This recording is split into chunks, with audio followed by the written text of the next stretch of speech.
Tricks for a successful business. Hey everyone, it's Wolfgang. These are some things we learned over time to make sure that our business was successful. And some of them are obvious, some of them are not so obvious. So these tricks will work in a slow and in a good economy.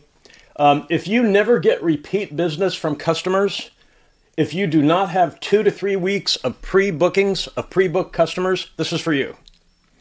This is true for some companies. Some companies are hand to mouth. They get new work each day, and if they don't work. They do not have 2 to 3 weeks of pre-booked customers. Okay, so as an example, we know of a vendor, OC. They use the radio to advertise. It's very expensive. They are always on the radio with advertising. And because of that, they have very high overhead. Radio advertising campaigns that are incessant, that are on the radio all the time for months and months and months. So they've been doing it for years. They have high overhead. And because of that, they have to charge more for their services. To pay for their overhead, they have to overcharge compared to what other people who do the same work charge, right? So they don't have any loyal customers. And so whenever you call them, they don't say, we are booked 2 to 3 months out, or we are booked 2 to 3 weeks out. They say, we can do the work tomorrow, sometimes even today. And so you might think that using the radio for advertising would bring in customers. It's a double-edged sword because, yes, it can bring in new customers, but if you're overcharging them, they compare it with what other people who do that work are charging, and they will not pay too much. So you have to be careful with, there's just one exception. If you're in a really tiny market and there's only one company who can do this kind of work, then they might have you over a barrel, but that's usually not the case. It's usually the case that you can find more than one plumber, more than one electrician, more than one air conditioning person, and so on, more than one software engineer. So you want to be careful about always, having a high overhead, generally. Radio ads is just one example. Do they really need that? No, because we use a vendor, FD, Fair Deal. This is the Fair Deal vendor we use. We have to wait 2 to 3 weeks to get on their schedule. So the first trick for a successful business, you want to be the Fair Deal vendor. You do not want to be these guys who are forced to overcharge. These guys offer a fair deal, and while we have to wait to get on their schedule, we'd rather plan ahead knowing we have some upcoming work, get on their schedule, and not be overcharged, right? So that's the first trick. Be the Fair Deal vendor. If you're in business, don't get yourself into a corner where you're always overcharging your customers, because they will compare what others charge to what you charge, and they will not use you. And you'll be this type of vendor who, when somebody calls you and asks you when you can start, you can always say, I can do the work today. If that's you, that's a problem, because these guys are always booked up 2 to 3 weeks in advance. Okay, so another example, company GW that we use, they always do good work. So we always call them first. And here's the reason. When we have this type of work, we do not want to have to worry that it will come up again. We do not want to have to call back for the same problem again. We want the work done right the first time. This company, GW, does good work, so we call them first. When we have the type of problem, especially if we have an issue in our business that is affecting our customers, we do not want that same problem to pop back up again in another week. Because it affects our customers. We want to get the work done correctly. We want the work done well. This company does good work. We always call them first. So trick number 2, learn enough about your business to be able to do great work. So you can be the GW company, the great work company. You will always get calls. As soon as you make one customer happy, they will be your customer for life. Unless you make a mistake that I'm going to talk about in a couple seconds here. So that's trick number 2. Learn enough, commit some time, commit some effort to learning about your job so that you can do good work consistently. Consistently show up and do good work.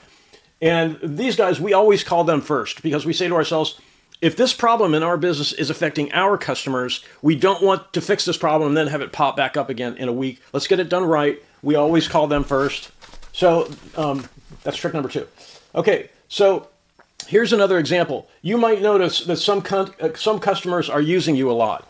We have run into this in one of our businesses. That there was one vendor in particular. There's several vendors did this to us, but there was one in particular who did this.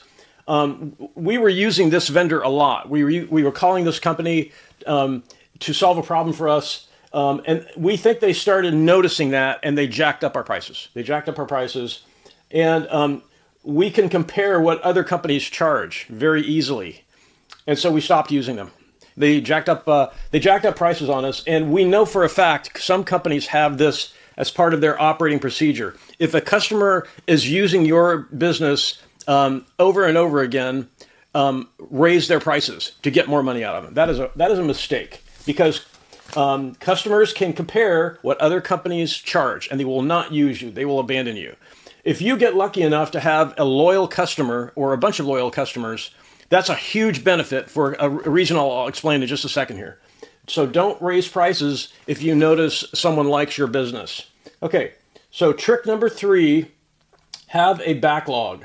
A backlog, it means that you have booked customers for this week, the next week, and the week after that, or possibly the month after that. Have a backlog of customers. If you're in business and you do not have a backlog, have a look at these issues, and you can figure out what you need to do to fix that, because you should have a backlog.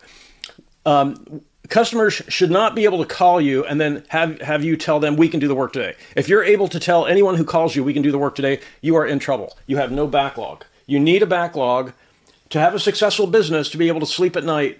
You want to go to sleep every night knowing that you have 2 to 3 weeks of customers on the books waiting for you to show up, and then they will pay you. Have a backlog. If you have disloyal customers and no backlog cushion, there are other companies who are doing good, consistent work, and they're not overcharging, and they have a backlog. So the key, trick number 3, to have a backlog, operate your business so that you create a list of loyal customers, and you're not overcharging them, and you're doing great work. You want to have a backlog. If you don't have a backlog, out of all these issues, this is the most important issue. Getting your business to the point where you have a backlog, even if it means if you can say to yourself, I know for a fact I could have gotten another $200 or $300 or another $1,000 out of this customer. Even if you know that, that might be a price that you're willing to pay to have predictable income, to have a predictable backlog, to be able to say, okay, I'm not charging people the max that I could, but I've got a backlog of 2 to 3 weeks or maybe a month. We've got an issue at one of our companies right now that we're waiting for a month for a particular vendor because they don't overcharge. They've done work for us in the past, and it's been consistently good, and we're willing to wait. They have a backlog, and we're willing to wait for them. An exception to that is we ran into an issue last week in our company, and we could not find, and we had to solve it immediately. We had to fix it right away. So we said to ourselves, who can we call who we know will not have a backlog? And it's one of these vendors who overcharge. They never have a backlog. They're always trying to suck the most money out of every customer. And because of that, customers compare what other people charge, and they don't use them. So, but in this case, we paid something like $500 for 20 minutes worth of work. So are they getting a call back from us? No, they're not getting a call back. They do not have a backlog. They came the same day. They came within an hour. So they're hurting for customers. They have no cushion. If you run a business and you can go to sleep at night knowing that you have customers on the books waiting for you for the next 2 to 3 weeks or longer, that is how you create a successful business. So you're showing up, your workers should be polite, positive, and professional. The 3 Ps. They should do great work consistently.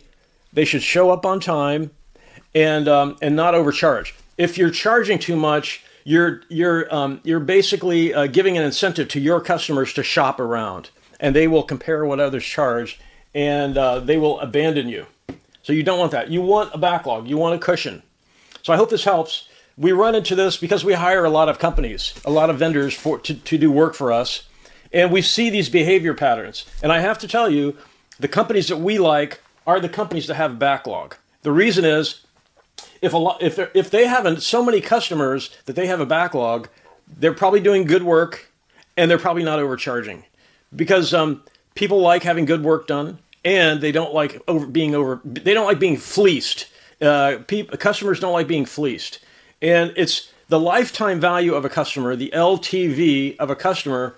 You increase that what they can do for your business by, instead of trying to rob them the first time they use you as a customer, instead of trying to rob them, be reasonable with what you charge, and they will keep coming back. In our case, our backlog, we have a lengthy backlog because we don't overcharge, we do great work, and we're consistent, and we like having a backlog. We do not fleece people. We know people in our line of work who do fleece people. We don't fleece people. We like having a backlog. So I hope this helps. If you have any questions, I've got some experience with this issue. I'd be willing to answer any questions in the comments. And I want to thank everyone for watching, and have a great day.